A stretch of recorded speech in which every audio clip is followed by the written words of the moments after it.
Party और भूपेश बघेल जी का ये मौन सत्याग्रह पिछड़ा वर्ग समाज के जख्मों पर नमक छिड़कने का काम है। कांग्रेस के मौन प्रदर्शन को लेकर अरुण साव का ये बयान प्रदेश में नई सियासत को जन्म दे गया। दरअसल छत्तीसगढ़ में कांग्रेस की सरकार राहुल गांधी मानहानि मामले में सड़क पर उतर गई है। बीते दिनों हुए प्रदर्शन के बाद बुधवार को एक बार फिर कांग्रेस मौन प्रदर्शन करने उतरी। ये पहला मौका था जब प्रदेश के मुखिया किसी आंदोलन को लेकर इतने लंबे समय तक सड़क पर नजर आए। प्रदेश प्रभारी शैलजा, पीसीसी चीफ मोहन मरकाम समेत कई दिग्गज नेता भी मौजूद रहे, लेकिन साव के इस बयान ने सियासी आग को भड़का दिया है। एक तरफ राहुल गांधी ने पूरे पिछड़े समाज का अपमान किया, गाली दिया, न्यायालय ने सजा दी। कांग्रेस पार्टी एक परिवार की चाटुकारिता में अपने आप को संविधान और न्यायपालिका से भी बड़ा समझते हैं। इनके लिए न्यायपालिका और संविधान के लिए कोई सम्मान नहीं है। मौन सत्याग्रह करके इन्होंने पिछड़े वर्ग समाज के जख्मों पर नमक छिड़का है। दरअसल प्रदेश में ओबीसी वर्ग का राजनीतिक दखल सबसे ज्यादा है।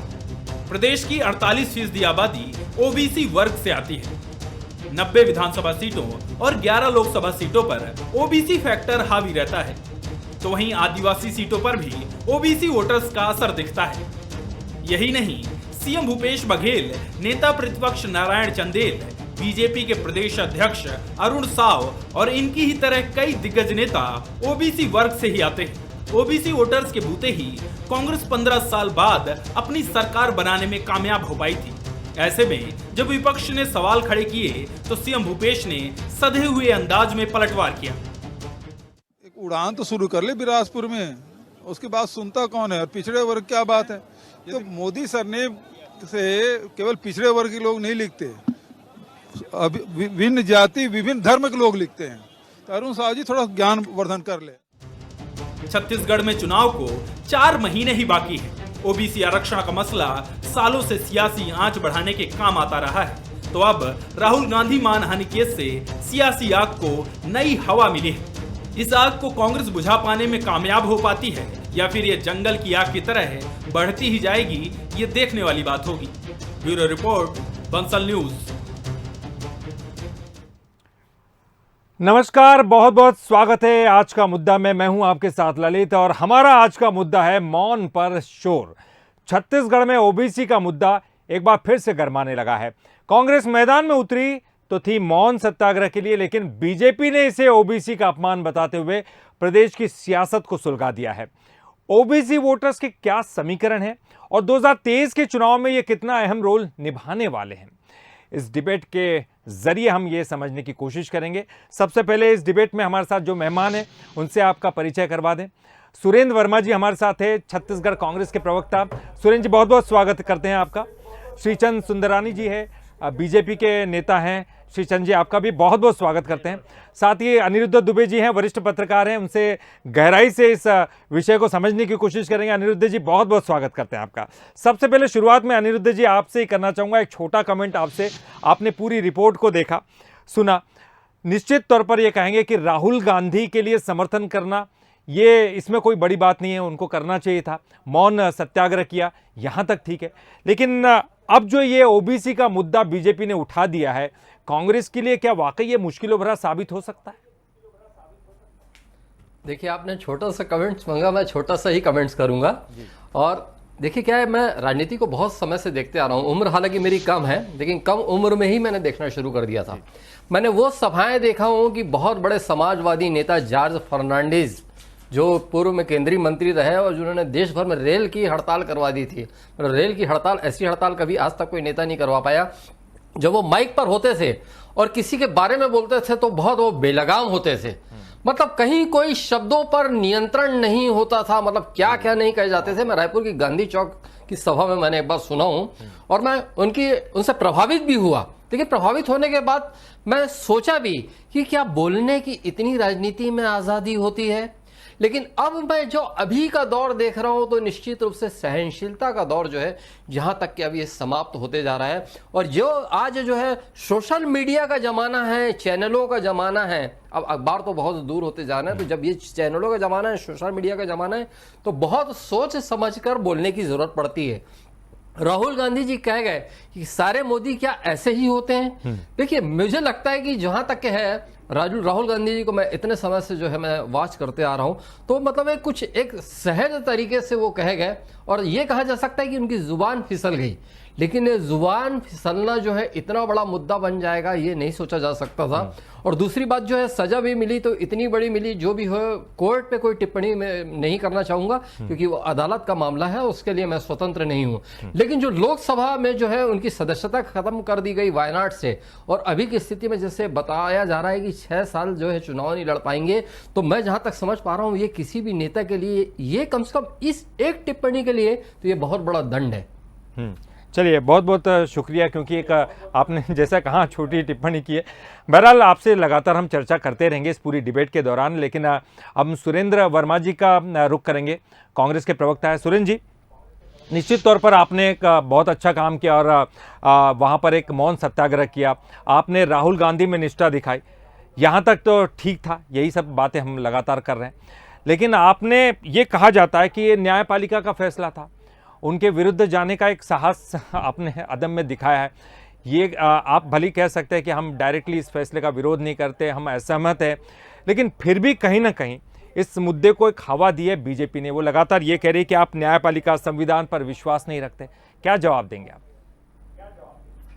Lalit ji, Bharatiya Janata party selective politics करती है। इनके टारगेट में विपक्ष के नेताओं को किस प्रकार से रोका जाए, उनकी आवाज को कैसे कुचला जाए, इस दिशा में काम करते हैं। जहां तक बात न्यायपालिका की है ललित जी, इसी प्रकरण में जिस जज ने फैसला दिया था उसके खिलाफ सुप्रीम कोर्ट ने जो उस जज को जिस प्रकार से प्रमोशन देके वहां बैठाया गया और फैसले के बाद में जो फिर से प्रमोशन दिया गया था, उस पर माननीय सर्वोच्च न्यायालय ने रोक लगा दी है। तो ये बात नहीं करने का तो इसमें सवाल नहीं है। और जिस प्रकार से संवैधानिक सिस्टम को, लोकतांत्रिक व्यवस्था को कुचलने का काम भारतीय जनता पार्टी कर रही है, वर्तमान में जो मोदी सरकार है उसमें 78 में से 33 मंत्री जो हैं दागी हैं, आपराधिक प्रकरण है उनके खिलाफ। उनमें से 24 तो ऐसे हैं जिनके खिलाफ हत्या का प्रयास और डकैती जैसे गंभीर आरोप हैं, लेकिन उन पर कार्रवाई नहीं। अजय मिश्रा टेनी जो है गृह राज्य मंत्री है, उनके बेटे की करतूत और उनका जो बचाव करते उनको देखा गया, यह भी सर्वविदित है। और जिस प्रकार से बृजमोहन शरण सिंह जी, जिसके ऊपर में पास्को का मामला, नाबालिगों से यौन शोषण का मामला है, उनके बचाव में सारे भाजपाई खड़े हैं। और इस प्रकरण में पहले दिन से जिस प्रकार से टारगेट किया जा रहा है, 19 का मामला है, अप्रैल 2019 का चुनावी सभा कर्नाटक में थी, उसमें तो नाम लेके कहा राहुल जी ने, ललित मोदी चोर है, नीरव मोदी चोर है, मेहुल चौकसे चोर है। ये ओबीसी से जोड़ने वाले भाजपाई बताए इनमें से कौन ओबीसी है? ये झूठ की राजनीति करने वाले भाजपाई इस प्रकार से भगोड़ों को संरक्षण देते हैं। रेड कॉर्नर नोटिस था मेहुल चौकसे के खिलाफ, मोदी सरकार ने एंटीगुआ में नागरिकता के लिए एनओसी जारी किया। तो ये भाजपा का दोहरा चरित्र है, ये भगोड़ों के साथ है। श्रीचंद जी बताएं, आप ये भाजपा का दोहरा चरित्र वो कह रहे हैं, इनमें से जिन लोगों के नाम लिए राहुल गांधी ने, उनमें से कौन ओबीसी है? आप बराबर लगातार जो है ये वार कर रहे हैं कि ओबीसी के विरुद्ध ये जो बयान दे रहे हैं उनका अपमान कर रहे हैं। ललित जी, निश्चित रूप से उन्होंने साथ में यह भी कहा ना कि सारे मोदी चोर हैं, तो मोदी तो ओबीसी वर्ग में आते हैं ना। और जहां तक न्यायपालिका की बात है, ये किस बात का सत्याग्रह कर रहे हैं? कौन सा छत्तीसगढ़ की जनता के लिए इन्होंने सत्याग्रह किया कि छत्तीसगढ़ के लोगों को सुविधा मिले? ये न्यायपालिका के खिलाफ, कानून के खिलाफ, संविधान के खिलाफ जाकर बात कर रहे हैं। आज भी अगर भारतवर्ष में कहीं निष्पक्षता या कहीं पे भी, जैसे अनिरुद्ध जी ने भी कहा कि न्यायपालिका के मामले में मैं कुछ नहीं कहूंगा, ये मर्यादा आज पूरे हिंदुस्तान में है। ये कहीं न कहीं बाध्यता भी है और कहीं न कहीं हम अदालत के प्रति ऐसा महसूस करते हैं कि आज भी भारतवर्ष में अदालतें निष्पक्ष है और न्यायपालिका निष्पक्ष है। ये धरना प्रदर्शन जो भी इन्होंने किया, मौन धारण करके किया, क्या ये इसी बात के लिए कर रहे हैं कि राहुल गांधी जी को एक अदालत ने सजा दी, क्या ये कांग्रेस पार्टी तय कर लेगी कि अदालत ने जिसको भी जैसी सजा मिले उसके खिलाफ ये मौन धारण करेंगे, मौन प्रदर्शन करेंगे? सिर्फ ये राहुल गांधी जी के लिए न्यायपालिका के आदेश को मान लो गुजरात हाई कोर्ट ने इनको राहत नहीं दी या सेशन कोर्ट ने नहीं दी, तो ये आज धरना कर रहे हैं, मौन धारण कर रहे हैं। कल सुप्रीम कोर्ट, इनके पास अवसर है, जाएं, अदालती लड़ाई अदालत में लड़ी जाती है, जनता की लड़ाई जनता के बीच में धरना प्रदर्शन के माध्यम से लड़ी जाती है। ये किस बात की लड़ाई लड़ रहा हूँ? निश्चित रूप से ओबीसी वर्ग का अपमान तो किया है ना, सारे मोदी चोर है कहना भी सवाल तो वो ये कर रहे हैं कि आप जानबूझ के ओबीसी फैक्टर को ला रहे ताकि उनको चुनाव में नुकसान हो। वो सिर्फ उन्होंने 3 मोदियों के नाम लिए, नाम लेकर उन्होंने बोला, आप कह रहे हैं कि सारे मोदी जो है उनके लिए कहा गया और उनमें से कुछ मोदी ओबीसी के भी हैं। वो कह रहे हैं ओबीसी के अलावा भी तो मोदी हैं। ललित जी आप बिल्कुल आप ठीक कह रहे हैं, नाम उन्होंने 3 लिए, लेकिन उन्होंने साथ में जोड़ा ना कि सारे मोदी चोर क्यों हैं या चोर हैं। तो निश्चित रूप से सारे मोदी की बात है, तो मोदी सरनेम पिछड़ा वर्ग में आता है, स्वयं प्रधानमंत्री मोदी जी पिछड़ा वर्ग से आते हैं। जी आप बताएं सुरेंद्र जी, आप पिछड़ा वर्ग का अपमान कर रहे हैं, वो इतना बड़ा आरोप लगा रहे हैं, और क्या आपको भी उसका डर लगता है? क्योंकि जो ओबीसी अगर रूठे तो आपको बहुत मुश्किल हो सकती है। ललित जी, मानहानि के संदर्भ में जो हमारे कानून में प्रावधान है बड़ा ही स्पेसिफिक है। दावा वही कर सकता है मानहानि का जिसका स्पेसिफिक रूप से नाम लिया गया हो। और राहुल जी ने क्या कहा? नीरव मोदी, अर्णव मोदी, ललित मोदी, इनके नाम में कॉमन मोदी है और ये सारे चोर हैं। तो स्पेसिफिक तो उन चोरों को कहा, और भाजपाइयों को तकलीफ होती है, इनमें से कोई भी ओबीसी नहीं है।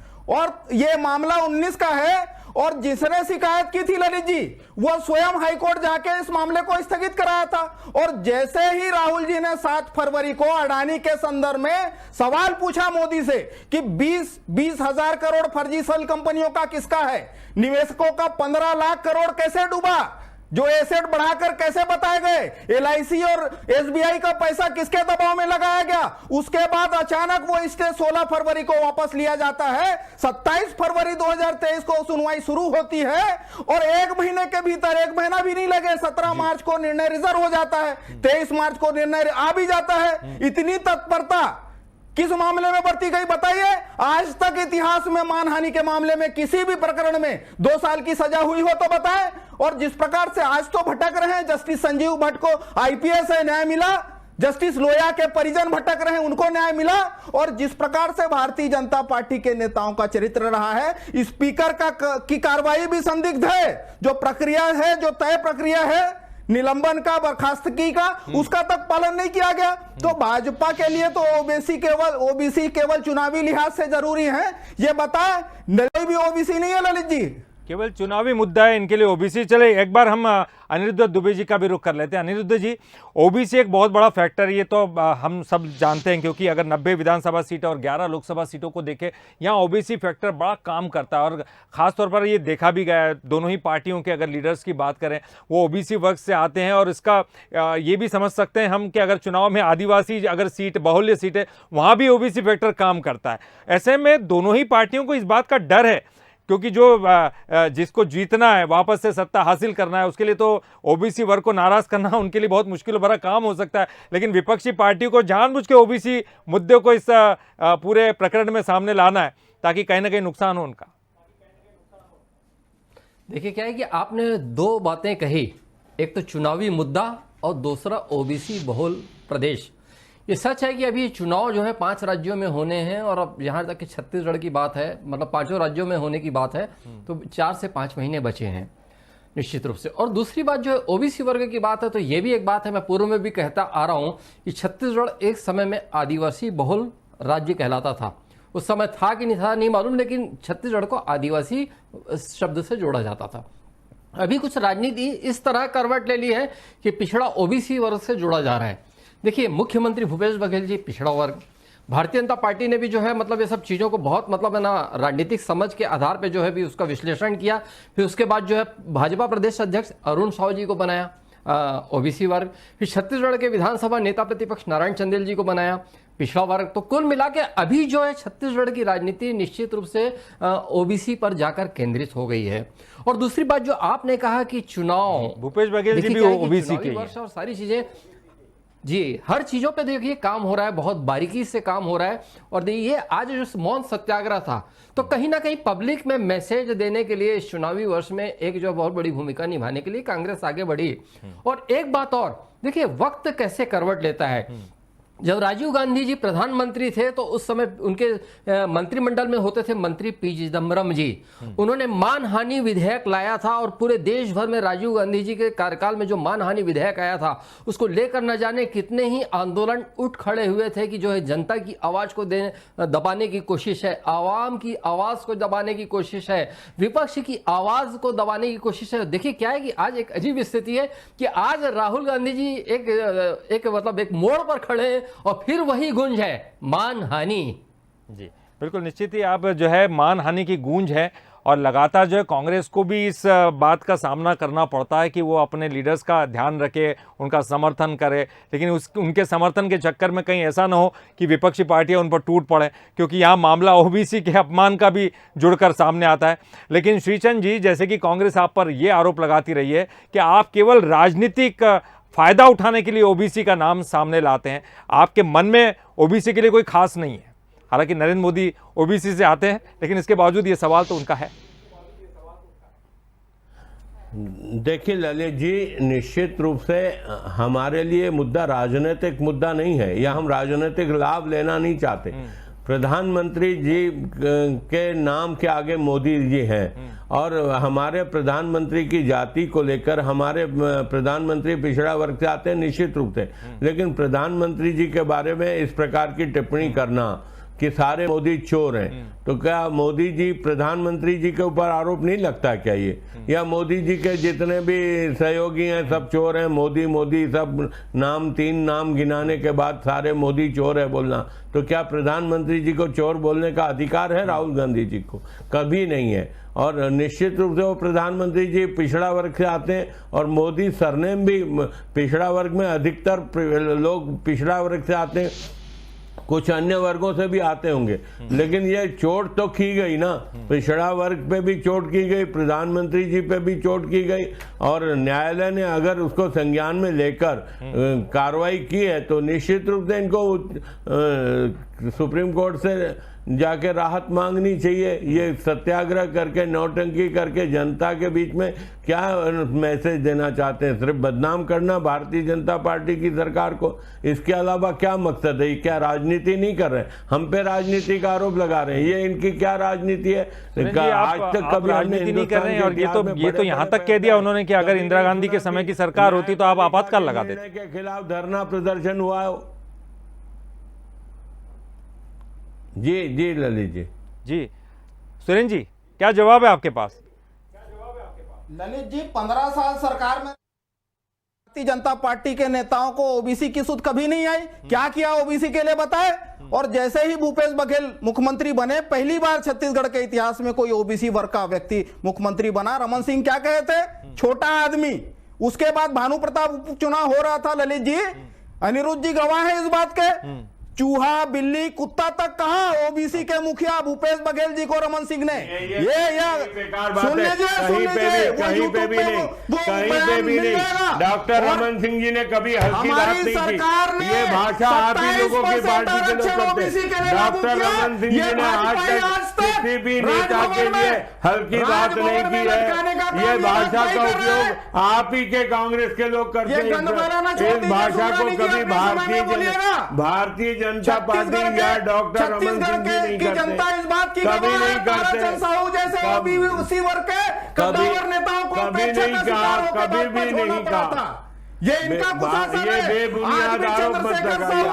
भाजपा में क्या स्थिति? आप अपनी गलतियों को छुपाने के लिए आप इस प्रकार के आरोप लगा रहे। आप अपनी गलतियों को छोटा आदमी कहा कभी नहीं। डॉक्टर रमन सिंह जी ये झूठ कभी किसी नेता के खिलाफ कोई हल्का शब्द चोर को चोर कहना आज अपराध हो गया, और चोरों को संरक्षण देने वाले, भगोड़ों की मदद करने वाले भाजपाई इस प्रकार से आरोप में छत्तीसगढ़ का और देश का कांग्रेस कांग्रेस का कार्यकर्ता लोकतांत्रिक और इसका जवाब क्या संवैधानिक देते हैं श्रीचंद जी क्या जवाब दे रहे हैं? श्रीचंद जी से सुन लेते हैं, इसका जवाब सुन लेते हैं सर। बिल्कुल सुरेश जी, आपकी बात समझ में आ गई।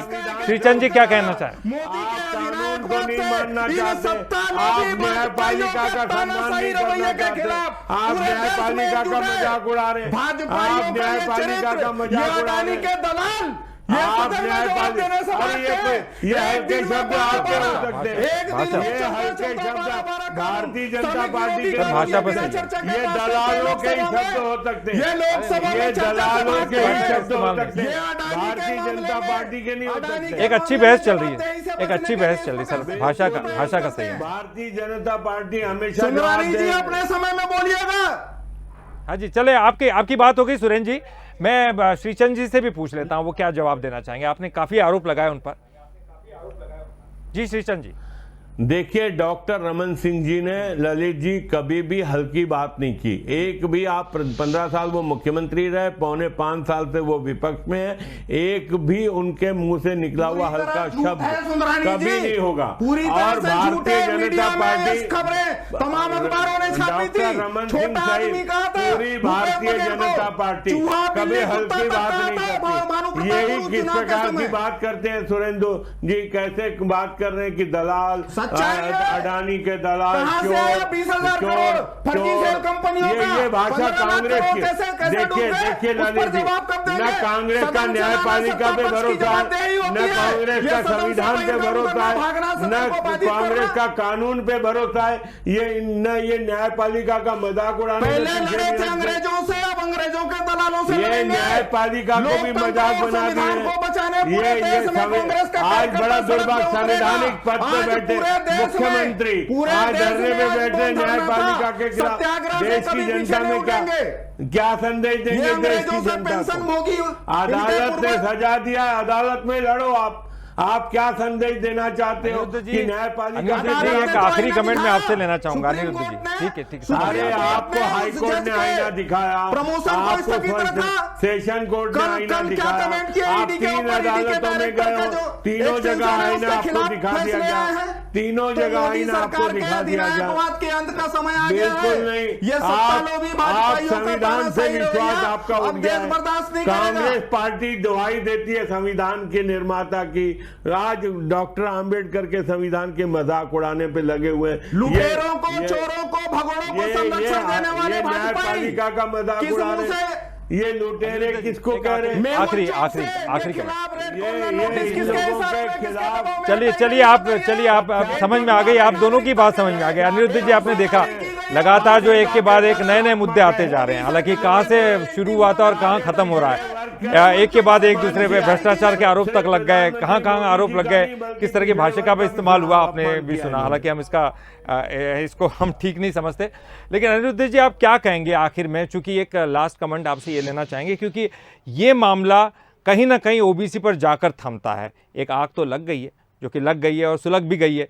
अब वो आग कहां तक जाती है, क्या कुछ कहेंगे? किस तरह से इस आग को बुझाना चाहिए कांग्रेस ने?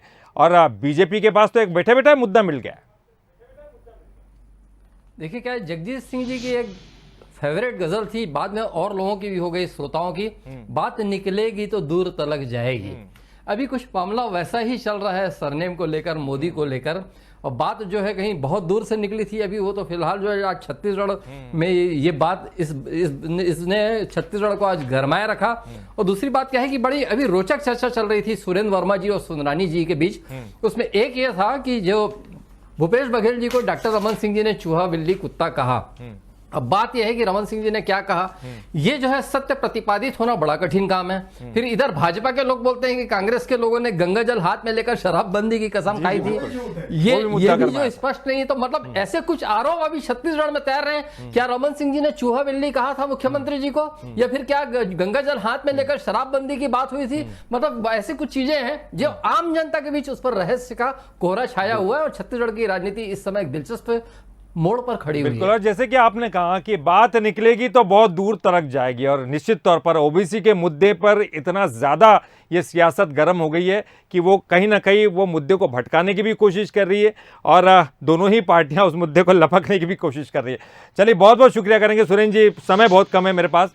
श्रीचंद सुंदरानी जी, आपका भी बहुत बहुत शुक्रिया, और अनिरुद्ध दुबे जी भी हमारे साथ जुड़े थे, आपका भी बहुत बहुत शुक्रिया। तो हमारा आज का मुद्दा था मौन पर शोर। इस खास मुद्दे में फिलहाल के लिए इतना ही। बंसल न्यूज़ पर खबरों का सिलसिला लगातार जारी है।